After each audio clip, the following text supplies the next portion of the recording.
Hey everybody, Sam back once again. We are now checking out the Galaxy S4 against the Sony Xperia Z2. So, let's do this. So yes, the S4 and the Z2, very similar in terms of the specifications-ish. In terms of the 1080p display, we've got a 5-inch against a 5.2. Again, both got a full 1080p display. This has got an LCD IPS display. This has got a Super AMOLED display, so they are using different technologies. Now, what's been noticeable to me is that the new IPS display that Sony using, it's a bit darker than it's been in the past, but it's got some very, very nice black, very nice deep black colours. It's kind of like the draw off.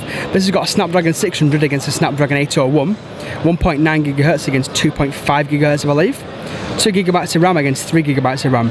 So this is beastly up to this one, but then again, this is pretty beastly as well. Let's take it around both devices.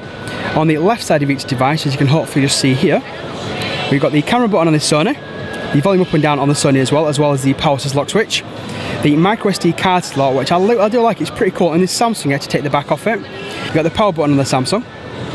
On the top of the devices, similar-ish, you've got your 3.5mm headphone jack on both of them, the secondary microphone, but you've got an IR blaster here on the actual Samsung one. Jump onto the left side of the device, you've got your volume up and down.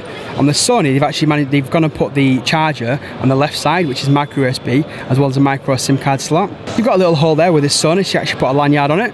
And on the bottom of both devices, you've got a microphone, but on the Samsung, you actually charge it as well. This has got 3 holes, but I believe it's only 1 microphone. In front of them, they've both got very similar specifications. We've got I think it's a 1.9 megapixel against a 2 megapixel. Not a massive difference. On the back of them, there's a slight difference here. 13 megapixel against the 20.7 megapixel. Both get an LED flash, but as you can see, the one on the Samsung is quite a bit bigger, which I don't know if it's going to kind of relate in terms of the brightness. We'll soon find out. Now, you're probably thinking, where's the speaker? We've got the speaker on the Samsung, but on the actual Sony, they're front-firing speakers, so you've got one at the bottom and one at the top, which is always nice to kind of see. Hello HTC, we're coming after you. I like that kind of saying there. In terms of the raw specifications, again, this one is faster, but which one do you prefer?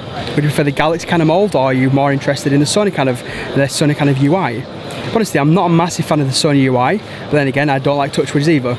So what I'll be doing with, first of all, on both of them, will be sticking a Nova launcher and making it my own, make it look like a proper Android device. That'd be my opinion anyway. Anyway, well, that's been a quick comparison between the Samsung Galaxy S4 against the Sony Xperia Z2. Which would you want, left or right? Let me know in a comment down below. If you want to hit me up on Twitter, I'm at samjpullen. You can also hit me up on Instagram at samjpullen as well. Anyway people, thanks for watching, and you'll see me in my next one. Cheers everyone.